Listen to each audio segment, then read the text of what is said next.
अगली संज्ञा है वृद्धि संज्ञा। तो वृद्धि संज्ञा क्या होती है और किन किन वर्णों की होती है, सूत्र क्या कहता है। वृद्धि संज्ञक सूत्र है वृद्धिरादेच। क्या सूत्र है, वृद्धिरादेच। आत एच च वृद्धि संज्ञा स्यात्, अर्थात आत और एच की वृद्धि संज्ञा होती है। किस किस की वृद्धि संज्ञा होती है, तो इसमें वर्ण ही बता दिए गए हैं कि आत और एच इन वर्णों की वृद्धि संज्ञा होती है। आत अर्थात आ और एच अर्थात एच प्रत्याहार, जिसमें कि ए और औ आपके दो वर्ण आते हैं। ये तीन वर्ण कैसे हैं, वृद्धि संज्ञक वर्ण है। तो जब भी आपको संधि प्रकरण अथवा कहीं भी किसी भी प्रकरण में वृद्धि की बात आएगी तो वहां पे आपने इन तीन वर्णों का ही बोध करना है, ग्रहण करना है, क्योंकि वृद्धि संज्ञक वर्ण कौन कौन से है ये हमें सूत्र ने बता दिया है कि आत और एच ये वृद्धि संज्ञक है, जिसमें कि आ ऐ और औ ये तीन वर्ण आते हैं। ये संज्ञा प्रकरण आपको परीक्षा में किस प्रकार पूछा जाएगा, तो आपसे कभी संज्ञा प्रकरण से सीधा भी प्रश्न पूछ सकते हैं कि वृद्धि संज्ञा किस सूत्र से होती है, अथवा संधि के माध्यम से भी आपको कुछ एक प्रश्न डाल सकते हैं कि वृद्धि संज्ञक इसमें कौन सी एक संधि दे देगी, आपको कोई भी पद संधि युक्त पद दे देगी तो बताएगी कि इस पद में किस सूत्र से वृद्धि संज्ञा हुई है। इस प्रकार से आपको इसमें प्रश्न पूछे जाएंगे। अगली संज्ञा है गुण संज्ञा। तो गुण संज्ञा के लिए क्या सूत्र दिया गया है, सूत्र है अदेंग गुण। सूत्र है अदेंग गुण, अर्थात अत एंग च गुण संज्ञा स्यात्।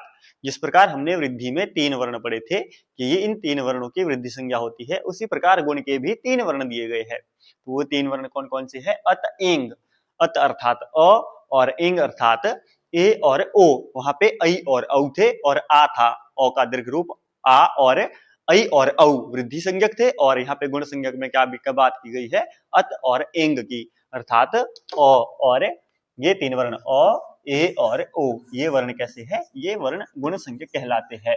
तो जहां कहीं भी गुण की बात होगी तो इन्हीं वर्णों का उल्लेख होगा। जैसे कि हम उदाहरण के लिए देख सकते हैं, एक पद है हमारे पास रमा और दूसरा पद है ईश। तो यहाँ पे दोनों में गुण हो जाएगा, सूत्र से आदि गुण से इनमें आपस में गुण हो जाएगा, तो बनेगा हमारे पास रमेश। इस पद में आपसे कभी पूछ सकते हैं कि रमेश में इस पद में गुण संज्ञा किस सूत्र से हुई है, तो आपको मालूम होना चाहिए कि अदेंग गुण गुण संज्ञा का सूत्र है। इसी प्रकार आपको संज्ञा प्रकरण से कोई भी प्रश्न पूछ सकता है, तो आपको सूत्र और उसकी वृत्ति अच्छे से याद करनी है कि किस सूत्र से क्या संज्ञा होती है और उसके अंतर्गत कौन कौन से वर्ण आते हैं। अगली संज्ञा है प्रत्याहार संज्ञा। तो प्रत्याहार कैसे बनते हैं, प्रत्याहार किसे कहते हैं, तो सूत्र कहता है, सूत्र है संज्ञा सूत्र है आदिरंत्येन सहिता। क्या सूत्र है, आदिरंत्येन सहिता। वृत्ति क्या है, सूत्र की वृत्ति क्या है, अंत्यनेता सहिता आदिर मध्योगा नाम स्वस्य च संज्ञा स्यात्, अर्थात अंतिम इत संज्ञक, अर्थात अंतिम इत संज्ञक वर्ण से पूर्व में उच्चारित वर्ण अपना तथा मध्य के वर्णों का भी बोधक होता है।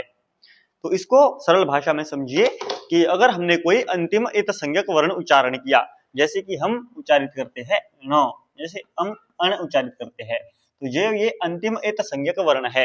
ये इत संज्ञा क्या है, ये हमने पूर्व के सूत्रों में पढ़ ली है। तो जो अंतिम इत संज्ञक वर्ण है, जब हम उसका उच्चारण करेंगे तो उससे पूर्व में जो उच्चारित वर्ण है, उससे पूर्व में उच्चारित वर्ण है जैसे अ, तो ये क्या होगा कि ये अपना भी और अ के ण के मध्य जितने भी वर्ण आएंगे उन सभी का बोधक होगा। तो जैसे अ और ण के मध्य कौन कौन से वर्ण आते हैं, तो अपना अर्थात अ अपना भी है, और अ ई और उ, इन तीनों वर्णों का ये बोधक होगा, ण का लोप हो जाएगा।